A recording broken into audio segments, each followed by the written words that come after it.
नाटी दुल्हन। मयंक की बीवी नेहा की हाइट बहुत ही कम थी। वो इतनी नाटी थी कि लोग उसका कई बार मजाक बना देते। अरे नेहा, तेरे लिए तो मुझे किचन में टेबल रखना पड़ेगा। माँ जी, इतनी भी नाटी नहीं हूँ मैं। और हाँ, हिल्स पहनकर तो बिल्कुल आपके बराबर आ जाती हूँ। अरे तेरे पापा ने महंगी कार का लालच दे दिया, वरना तो मेरे बेटे के लिए लंबी लंबी लड़कियों की लाइन लगी थी। क्या बताऊं तुझे, कटरीना फैल थी उनके सामने। पर माँ जी, आपका मयंक भी तो हाइट में कौन सा अभिषेक बच्चन की तरह है जो कटरीना मिल जाती। वैसे भी मेरी और इनकी जोड़ी तो राम सीता की जोड़ी है, राम सीता की। एक दिन सभी खाना खा रहे होते हैं, तभी माँ, दाल बहुत अच्छी बनी है, जरा और देना। रुको जी, मैं लेकर आती हूँ, किचन में है, वैसे भी मैं खड़ी ही हूँ। ये सुनकर सास हंसने लगती है। तुम खड़ी हो या बैठी, एक जैसी ही लगती हो। बस कीजिए जी, अभी हिल्स नहीं पहनी है, वैसे भी हिल्स पहनती हूँ तो आपके बराबर ही लगती हूँ। एक दिन नेहा सब्जी लेने बाहर निकलती है तो पड़ोसन कहती है, अरे देखो देखो कितनी नाटी है। मयंक तो दिखने में अच्छा है, हाइट भी ठीक ठाक है, फिर क्या जरूरत थी ऐसी नाटी बहू लाने की। दहेज बहन, दहेज। अंधे हो गए थे पैसों के पीछे, अब करे जगह साई। दोनों की बात नेहा सुन लेती है और उसे बहुत गुस्सा आ जाता है। आंटी जी, एक बात बताओ, मेरे पापा के पास पैसे हैं, उनको अच्छी लड़की की तलाश थी, ये पसंद आए और शादी हो गई।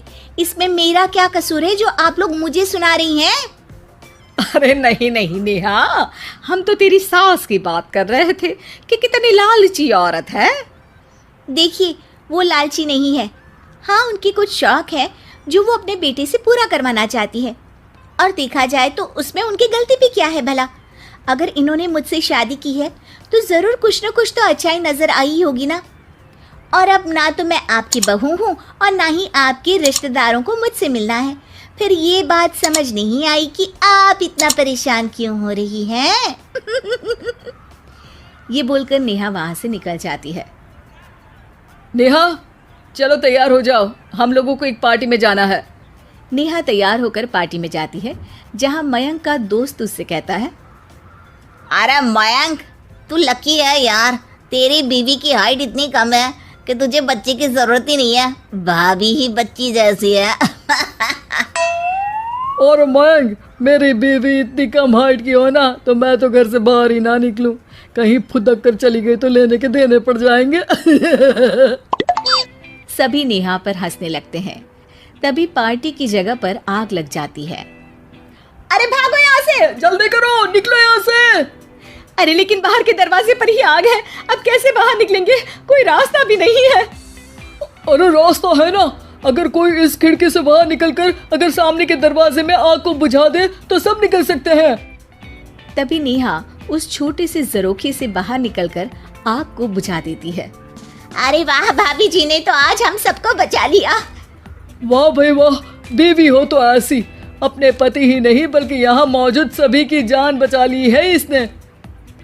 भाई मयंक, माफ कर देना, तेरी बीवी तो सच में कमाल है। मुझे ये बात पता है और मुझे मेरी बीवी पर गर्व है। नेहा मुस्कुराकर अपने पति की तरफ देखती है। कुछ दिनों बाद जब नेहा और उसकी सास मार्केट जाती है, वहाँ पर, अरे भैया, ये कपड़ा तो देना, कितने का पड़ेगा? माता जी, ये तो बहुत महंगा कपड़ा है, लेकिन अब बस सिर्फ 2 मीटर ही बचा है, मेरे तो किसी काम का है नहीं ये टुकड़ा, तो आप 100 रुपया ही दे दीजिए। अरे भैया, तो मैं क्या करूंगी इस टुकड़े का, लेकिन वैसे है बड़ा ही सुंदर। तभी नेहा बोल पड़ती है, इसमें तो मेरी पूरी ड्रेस बन जाएगी। ये कहकर वो कपड़ा ले लेती है। अगले दिन नेहा वो ड्रेस पहनकर सास के सामने आती है। अरे वाह नेहा, ये ड्रेस तो बहुत ही सुंदर लग रही है, बड़ी महंगी होगी ना? अरे कपड़ा तो मैंने ही पसंद किया था, बस पूरा नहीं था तो इसने ले लिया। सिर्फ 200 रुपये की ड्रेस है ये पूरी। देखो माँ जी, नाटी होने का भी कम फायदा नहीं है। जैसे तैसे दिन कट रहे थे। सास और पड़ोसियों के मजाक बनाने का सिलसिला चल ही रहा था कि एक दिन मोहल्ले से जोर जोर से आवाज आती है, हाय रे मैं मर गई, भगवान मैं क्या करूं। अरे क्या हुआ? देखते हैं तो सभी एक हॉल के सामने भीड़ लगाकर खड़े हैं। मेरा बेटा प्रिंस गड्ढे में गिर गया है। पड़ोसन जोर जोर से रोने लगती है कि तभी वहां नेहा आ जाती है। रोइए मत, मैं प्रिंस को लेकर आती हूँ। ये बोलकर नाटी सी पतली सी नेहा गड्ढे में घुसकर बच्चे को बाहर ले आती है। अब क्या था, एक बार फिर नेहा के लिए पूरा मोहल्ला तालियां बजाता है। मुझे माफ कर दो नेहा, मैंने तुम्हारी हाइट का कितना मजाक उड़ाया था। कोई बात नहीं मौसी, प्रिंस ठीक है, ये बात है। अब वो दिन आता है जब सास नेहा की तारीफ करती है। वाह बहू वाह, तेरी तारीफें सुन सुनकर तो मैं खुश हो गई। आज तो तूने ये साबित कर दिया कि समाज में इंसान अपने रंग रूप और लंबाई चौड़ाई से नहीं बल्कि साहस और हौसले से काबिल कहलाता है। मुझे माफ कर।